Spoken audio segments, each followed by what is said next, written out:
Okay, so yeah, time in the fourth dimension. We live in three dimensions: length, width, and height, right? But there is a fourth dimension we also live in, which is time, right? And there's a famous saying by Einstein: time is relative. It basically means time can change depending on how you look at it or where you view it from. So, for example, imagine these are two cars on a highway, right? This car here is going at 50 kilometers an hour, and this car here is going at 60. If you are inside this car, it will look like this car is only going 10 kilometers faster than you, right? But if you were standing here on the sidewalk, the two cars would just zoom past.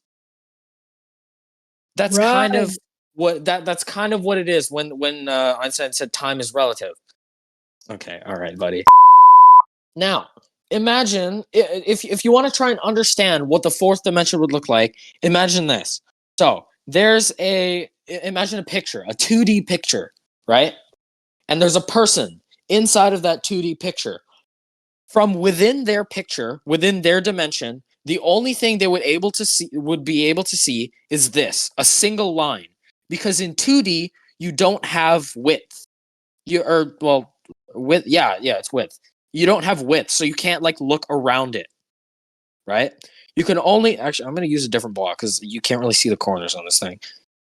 But like, you can't really see around. You can't move to this block because in 2D this block doesn't exist. It's only a straight line. So all you'd be able to see is a wall, right? But because we're in the third dimension, we can see the entire thing. We see it's a cube. But to a person in the, second dimension, it's just a flat wall. No idea. Now, I just right. So the reason why we can see that is because we are in a dimension higher than what we're perceiving, right?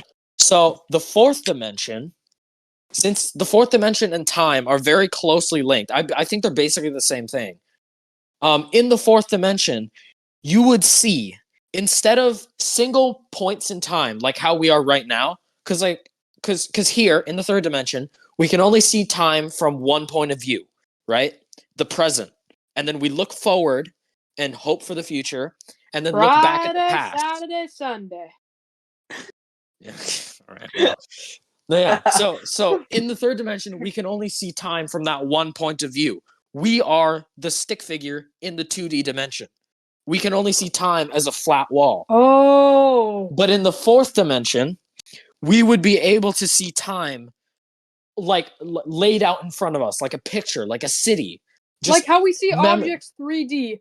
We would see time 3D if you're in the fourth dimension. Yes, basically, yeah. You would see everything as you could see any point in time, because from the fourth dimension, you can see time from every direction, not just from a straight like cause and effect point. Right? So now we get to we get to the most important part of this. What are the real world applications? Thank you for watching my TED Talk, and we'll see you next time. Hey. Yeah.